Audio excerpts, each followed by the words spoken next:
The Frankenprinter, don't trust the accountants. This is not a continuation of Bob's story. Bob is still a mystery, but, thanks to whoever posted the St. Augustine suggestion, as that seems to have done more good than anything else we've tried. No, this is the Frankenprinter.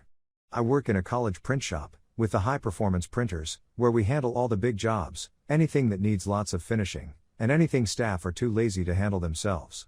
In addition, there are smaller instruments of evil, office MFPs, for each department. Maintenance for those is mostly IT's job, they handle software, networking and stuff like that. We in Repro get a call before they call in the outside printer engineers because we're trained to do some hardware fixes. Staff are trusted to change toners and paper themselves. Thus story is how I learned that may be too much rope for them. One particular problem keeps getting bounced from IT. It's user $Mick and he is either the laziest or most inept person on the planet. Toner run out? Ring IT and ask them to change it. IT says it's a Repro issue because Repro has the toners? Call Repro and ask them to come down and change it. Naturally we refuse, as though we supply the toners. Staff have previously complained we've mucked up their settings when we change them. It's their bed, they can lie in it. Mick doesn't like this and insists we come out. We let this go on for a while since Mick's colleagues usually sort the problem. Then Friday 13th happens. I'm alone in my office on Fridays. Yes, me, an apprentice, is left alone for a day a week. My day started to be ruined when our paper delivery failed to arrive. We run out of paper to give to staff and I put a note up. I leave for lunch, and lock my office. Relevant aside, if we have a lot of printing for the same person, I'll put it in a paper box, which is clearly marked with the staff member's name and department. I return to find two things, a paper box missing, no big, I guess someone picked it up using next door's spare key, and an urgent message from IT, you gotta see this. It's a you problem, bye. Paraphrased. The reference was $Mick's department office. This poor printer. It had red lights all over it, and was making a funny noise. I open it up, noting the lack of any error numbers, just call service rep. This is not normal. I open the toner bay. I find a toner for a completely different printer stuck in there and they are not interchangeable. It's made a mess of the whole bay, but somehow it is dispensing toner. I clean up what I can, make a note of the shattered plastic, and prepare to call the engineers for a conversation that will cost me dignity and the college $5,000. But I knew there must be more, seeing as it had been reported to IT that it was printing 2 jobs on one page, which is downright weird. I open the scanner unit, to find a massive gouge taken out of the glass plate. Unsure of how that happened, I log that too. That doesn't solve the 2 sets issue. Unless, a horrible thought occurred, they weren't using new paper. No, I thought, they can't be that stupid. I open up the paper cassette and what I find was worse than I could have imagined. 1. The rollers are not the ones they should be.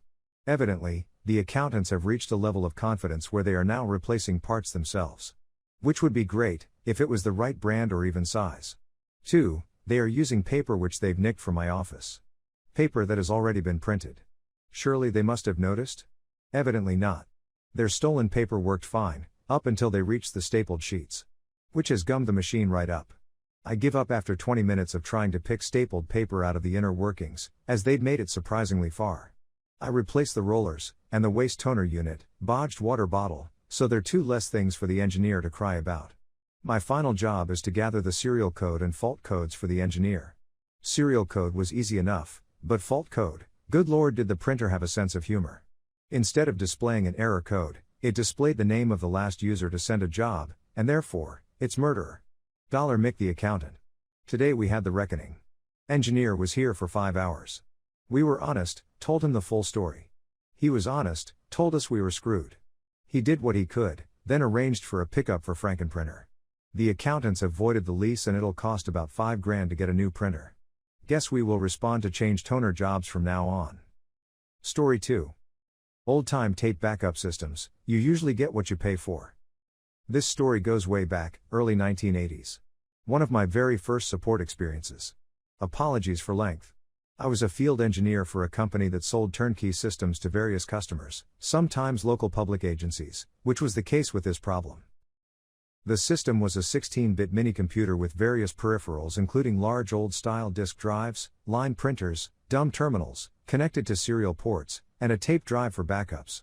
We offered 2 options for tape drives, both used the old type half-inch tape at 1,600 bits per inch. The more expensive tape drive was capable of moving the tape at 125 inches per second, and it was able to stop/start the tape movement if the data flow wasn't fast enough to keep up with the tape writing. These tape drives had a ton of servo logic to allow for this, hence the higher cost. The second option was a streaming tape drive. The drive would accelerate the tape to 75 inches per second and write as data flowed to the drive from the system. The issue was that if the data flow was too slow, the drive would gently slow the tape to a stop, rewind it past the last written block, reposition the tape at the correct place, accelerate the tape and start writing again. In the business, this is known as shoe shining. Shoe shining is obviously not a good thing. It is hard on the tape, and slows the backup operation a lot. Almost all our customers chose the faster/expensive option, but we had one customer that had picked the cheaper choice. I'm guessing the sales folks just said, "It's only a difference of 50 inches per second, you'll never notice it." And at first, they didn't. However, over time, as the size of their database files grew, and their system got busier, making it harder for the data to flow from disk to system to tape drive, the backup window grew. And grew, and grew. The daily procedure for these systems was that at close of business the staff would shut down the programs that allowed access to the databases, then run the backup procedure. A staff member had to be around to change tapes manually. After the backups finished, they kicked off batch jobs and left the system to run on its own. My company started hearing from the customer that A, they were having to pay for more and more staff hours because the backup was taking so long, and B, the overnight jobs were not finished by the next morning, so they were having to open up without the system being available, or they had to interrupt the overnight processing, after checking with the software support desk, which made them nervous. The software support folks were able to advise on them on adjusting the overnight jobs, some of which were not very important and could be changed to run only on days when they had shorter business hours, which helped, but the operator hours for tape changing were unchanged, and actually increasing as their database grew. I got tasked with trying to figure out what the heck was going on. We had a system with this same tape drive in our office, so I did some test backups on it and found it could generally get into stream mode and performed pretty well. I actually timed how fast blocks of data were getting written to the tapes, then took these numbers out to the customer's site. I created a script to back up the amount of data similar to what I'd done in the office and kicked it off. In less than 2 minutes I could see the job was running much slower than my control job had.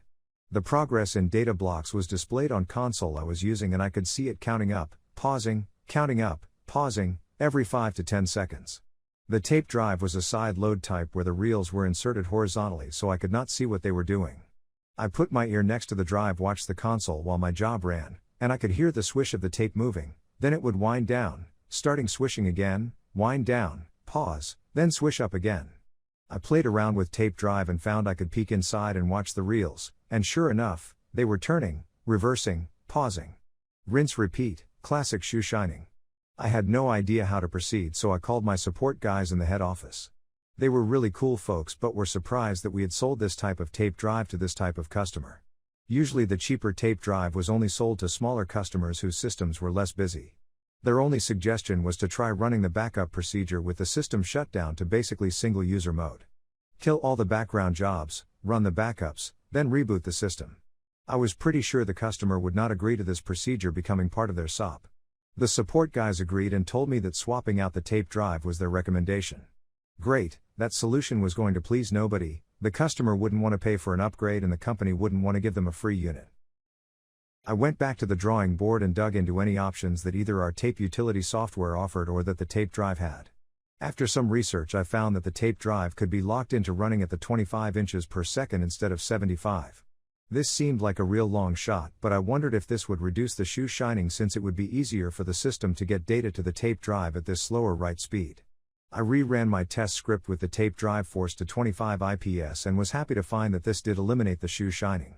I peeked in again and could confirm that it was turning at a slower but steady rate.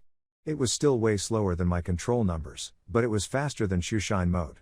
With a somewhat heavy heart, I laid this out for my customer contact. My contact was not thrilled. She agreed to try this as a band-aid, but made it clear this was not an acceptable solution. My company had sold them a tape drive that was supposed to run at the faster speed. This seemed like a bait and switch, blah, blah, blah. I said I would take this all up with the sales team and my boss. As I had guessed, the sales folks did not want to swap out the tape drive. They implied it was a hardware problem. It was the service department's job to fix it. My boss basically told them, "No, you sold them the wrong thing, you fix it." I was off the HOK since all this was above my pay grade, but we still had an unhappy customer.